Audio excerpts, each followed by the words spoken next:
Waktunya buka puasa paling enak makan kolak ya, sambil bersama keluarga dan tentunya mendengarkan cerita horor. Gak usah pusing-pusing mikirin harga pokok yang naik, fokus saja mencari keberkahan di bulan Ramadan ini. Sebelumnya terima kasih yang sudah klik video ini. Di malam Jumat ini, saya akan membawakan sebuah cerita horor yang dikirim oleh Emo. Jadi Emo ini berasal dari Jawa Timur ya. Jadi Emo ini mempunyai teman, sebut saja temannya ini Anton. Nah, Anton ini mempunyai kos-kosan yang cukup besar. Tetapi Anton ini nggak tahu kalau ternyata kos-kosan milik bapaknya ini angker. Penghuni dan juga Anton sendiri. Bahkan Emo sering diganggu makhluk-makhluk tak kasat mata. Bagaimana cerita lengkapnya? Tonton video ini sampai habis ya. Oke, langsung saja kita masuk ke ceritanya.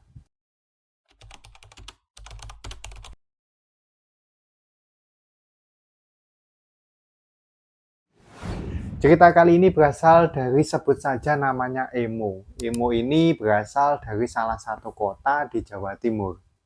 Kejadian yang dialami Emo ini terjadi di tahun 2001 sampai 2002. Dan waktu itu, Emo ini masih kuliah semester akhir. Pengalaman horor Emo ini terjadi di kos-kosan milik temannya. Temannya Emo ini sebut saja namanya adalah Anton ya. Anton ini juga berasal dari kampus yang sama dengan Emo.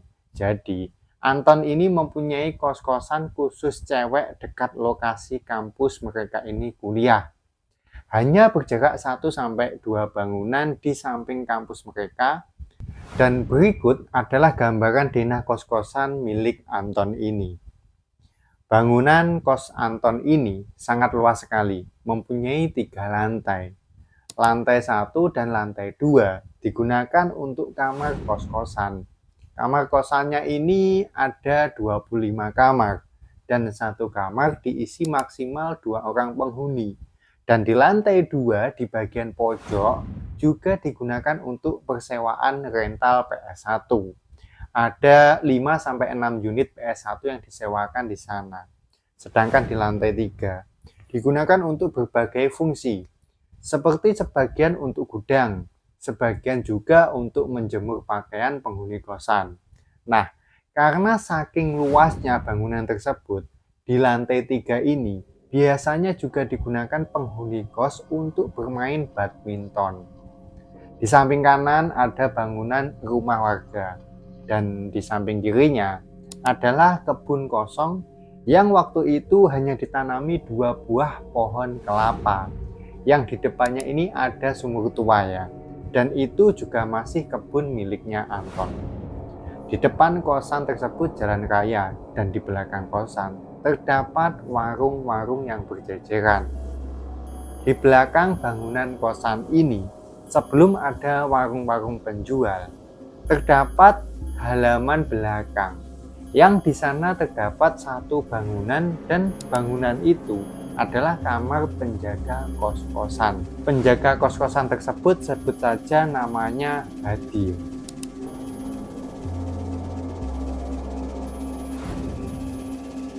Kembali ke cerita, kejadian ini terjadi pada saat bulan puasa menjelang lebaran di tahun 2001. Seperti biasa, menjelang lebaran, para penghuni kos-kosan ini sibuk untuk pulang kampung semua.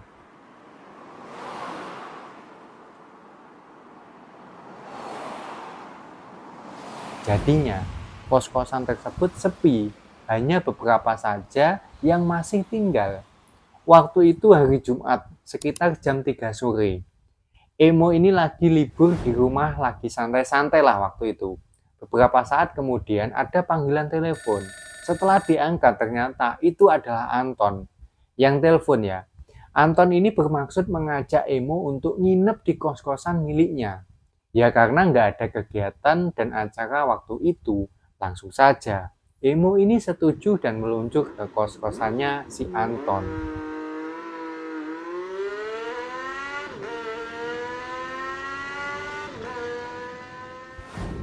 Sesampainya di lantai 1 ruang tengah ternyata sudah banyak yang ngumpul. beberapa adalah teman emo. Total dari mereka 10 orang. 5 sampai 6 orang sebagian adalah penghuni kosan. Dan kosan itu kosan cewek ya.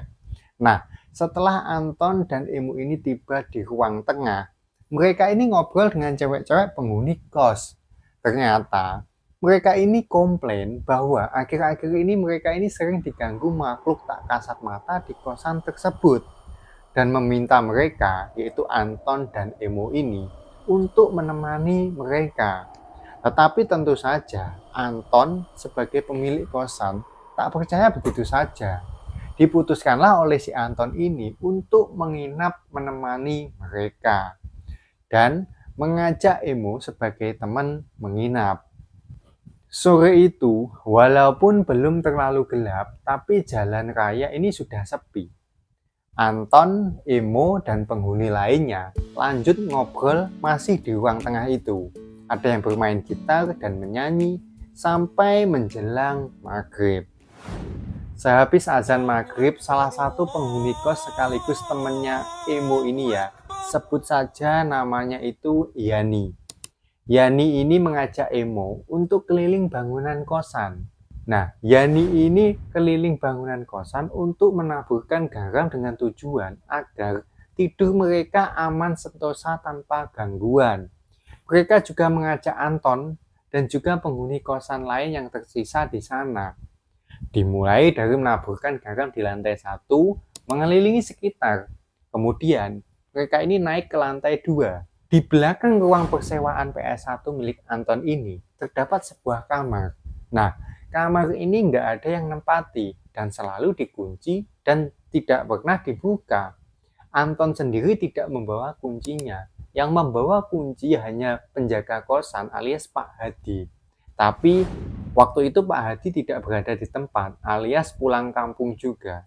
Nah, waktu Yani ini melemparkan garam di lubang kunci kamar tersebut, tiba-tiba terdengar suara mak buah dari dalam kamar. Jadi kayak ada yang melempar sesuatu ke arah pintu kamar tersebut dari dalam. Nah, waktu itu sontak mereka ini semua kaget.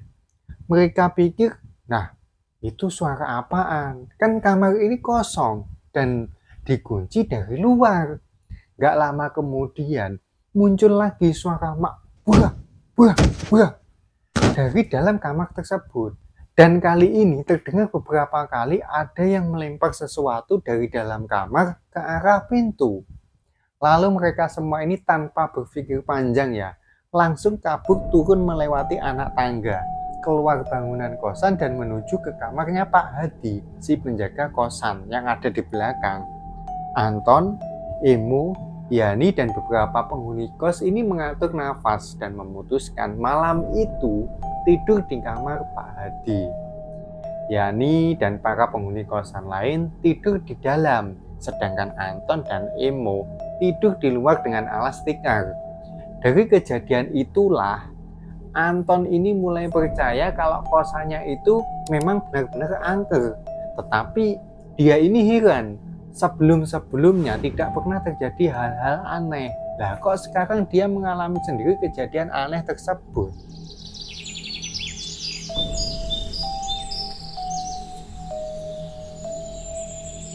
Nah, singkat cerita, keesokan harinya di hari Sabtu, mereka ini masih memutuskan untuk tidur di kamar Pak Hadi. Untuk yang wanita di dalam kamar dan untuk yang pria di luar. Nah, malam itu sudah jam 12 malam lebih. Anton dan Emo menyalakan api unggun kecil-kecilan di depan kamar Pak Hadi. Para penghuni kos pun juga ikut nimbrung dan ngobrol-ngobrol di sana. Salah satu temannya Emo, sebut saja namanya ini Mira. Mira ini bercerita kalau malam sebelumnya waktu mereka ini tidur di kamar Pak Hadi, kakinya Mira ini tiba-tiba berasa ada yang memegang kencang banget. Sampai-sampai Mira ini teriak-teriak ketakutan.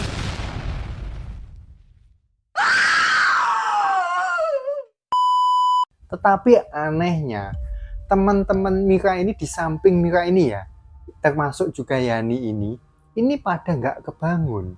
Masih tetap tidur pulas. Nah, karena saking ketakutannya, Mira ini kemudian pingsan dan terbangun di pagi harinya di hari Sabtu itu. Selesai ngobrol-ngobrol, mereka pun lanjut tidur dan malam itu tidak ada kejadian aneh yang dialami. Kemudian lanjut cerita di hari Minggu paginya. Mereka ini masih belum ada yang berani naik ke lantai 2. Mereka yang menghuni lantai 2 meminta temannya untuk menemani ke kamar. Itu pun juga hanya untuk mengambil baju atau barang-barang mereka dan balik turun lagi. Mereka semua ini masih ngumpul di kamar Pak Hadi. Beberapa ada yang berani mandi dan sarapan, tetapi ya tetap di lantai 1 itu. Nah, sore itu sekitar pukul 4:20 Emo dan Yani ini duduk-duduk di depan kamar Pak Hadi sambil bernyanyi ria dan bermain gitar. Karena bangunan kamar Pak Hadi ini di lahan kosong, otomatis bisa melihat ke arah kebun kosong yang hanya terdapat 2 pohon kelapa. Tiba-tiba mereka ini mendengar suara ketawa. Ada suara perempuan melengking dari arah sumur depan pohon kelapa tersebut. Nah, mereka ini sontak kaget dan ketakutan. Padahal saat itu masih cukup terang dan juga jalanan ini masih ramai. Emo dan Yani ini memutuskan untuk masuk ke lantai 1 ruangan tengah. Di sana ada beberapa penghuni kos dan tanyalah Emo ini ke penghuni kos yang ada di ruang tengah. Kalian tadi nyalain TV ya? Salah satu penghuni kos ini menjawab, enggak ada. Emo dan Yani pun balik keluar dan menuju kamar Pak Hadi. Nah, waktu balik ini ya, mereka ini melewati sumur tua itu lagi. Dan tiba-tiba terdengar lagi suara tertawa. Dan kali ini suaranya itu lebih keras. Mendengar suara itu, mereka ini langsung lari mempercepat langkah menuju kamar Pak Hadi. Dan malam itu, alhamdulillah, mereka tidak ada yang mengalami kejadian-kejadian aneh lagi. Nah, menurut Emo ini ya, ada beberapa cerita lagi dari teman-teman penghuni kosnya itu.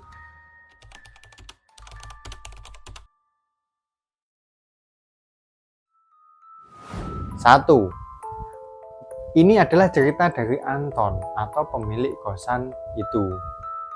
Anton atau pemilik kos ini ya punya pacar dan pacarnya itu sempat ngekos di kosan milik Anton ini pas masih SMA.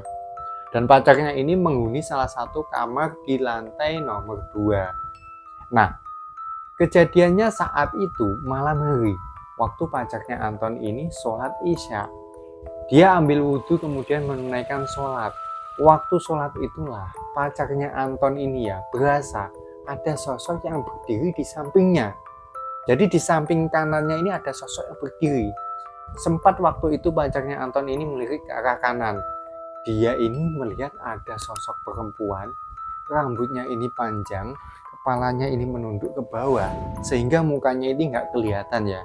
Dan sosok itu memakai pakaian seperti baju tidur, warnanya ini putih, dan juga ada noda-noda tanah. Setelah melihat sosok itu, lantas tanpa melanjutkan sholatnya, pacarnya Anton ini lari keluar kamar ke arah ruang tengah dan memberitahu penghuni kos lainnya. Keesokan harinya, pacarnya Anton ini enggan lagi untuk ngekos di kosan miliknya.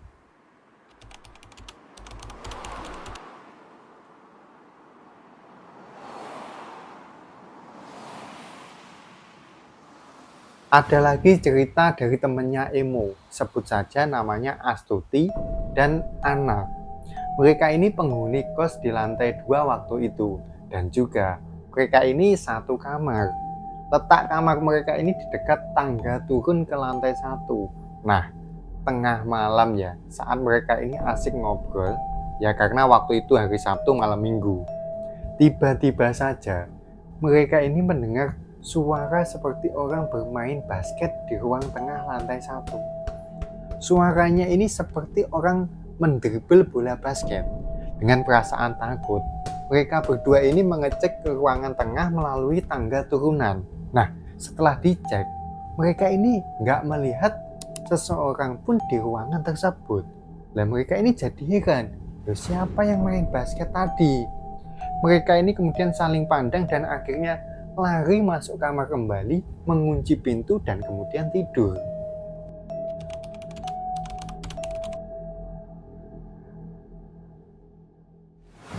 Satu ini adalah cerita dari salah satu anak penghuni kos dan si Emo ini lupa namanya ya. Tapi sebut saja namanya Widya. Lagi-lagi di lantai 2. Yang kamarnya ini bertepatan di sebelah kamar kosong belakang ruangan persewaan PS1. Nah, waktu itu tengah malam saat Widya ini pulang dari rumah teman kuliahnya.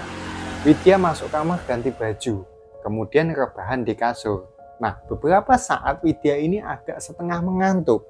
Tiba-tiba terdengar ada suara orang yang lagi mandi di kamar sebelah, atau tepatnya kamar kosong yang selalu dikunci itu. Nah, mendengar suara tersebut, Widya ini kembali mendengarkan dengan seksama suara itu lagi. Mungkin dia salah dengar, tapi ternyata itu benar. Suara orang yang lagi mandi. Suaranya ini semakin kencang guyurannya, ditambah lagi suara keran air ini tiba-tiba terbuka sendiri. Saat itu Widya tanpa pikir panjang keluar kamar menuju lantai 1 dan menuju kamar temannya yang ada di lantai 1 tersebut dan meminta untuk tidur malam itu di sana. Nah, setelah kejadian itu, Widya ini meminta pada Pak Hadi untuk pindah kamar ke lantai 1.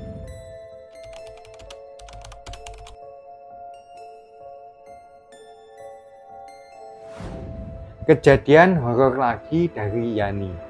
Kejadian ini terjadi sebelum Anton dan Emo diminta untuk menginap.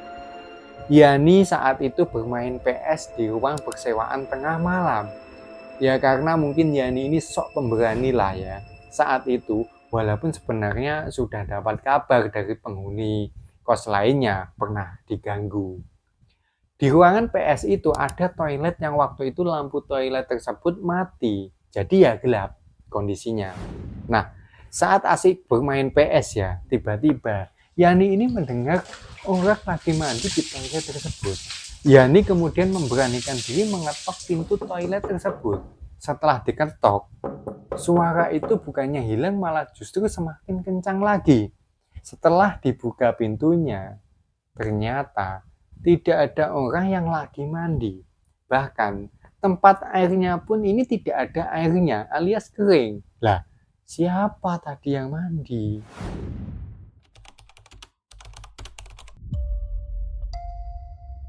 Nah, untuk cerita terakhir ini adalah berasal dari Emo sendiri. Ceritanya waktu itu Emo dan juga temannya, sebut saja namanya Kalong ya. Emo menyebut temannya ini Kalong karena hampir tiap malam ini dia nggak pernah tidur. Tidur pun saat jam 4 pagi. Nah, malam itu ya, hari Sabtu malam Minggu.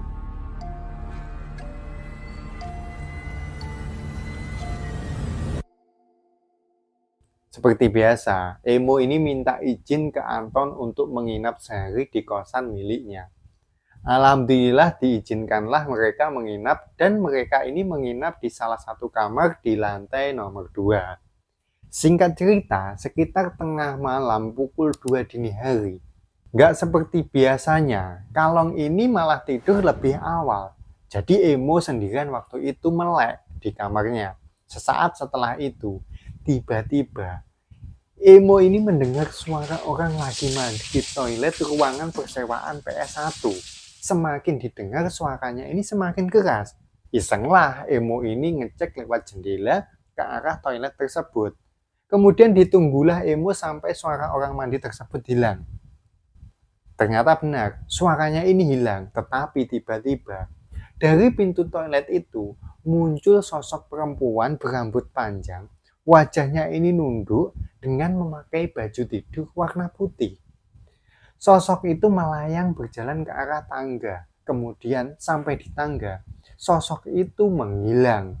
Saat itu Emo ini langsung menutup jendela dan tidur di samping Kalong. Nah, itulah tadi cerita horor yang dikirimkan oleh Emo ya, mengenai gangguan horor yang ada di kosannya Anton alias temennya ini. Bagi kalian yang ingin mengirimkan cerita pengalaman horor, silahkan kirim cerita kalian ke email di bawah ini ya. Saya Hendra undur diri, ketemu lagi di video selanjutnya. Dan bye.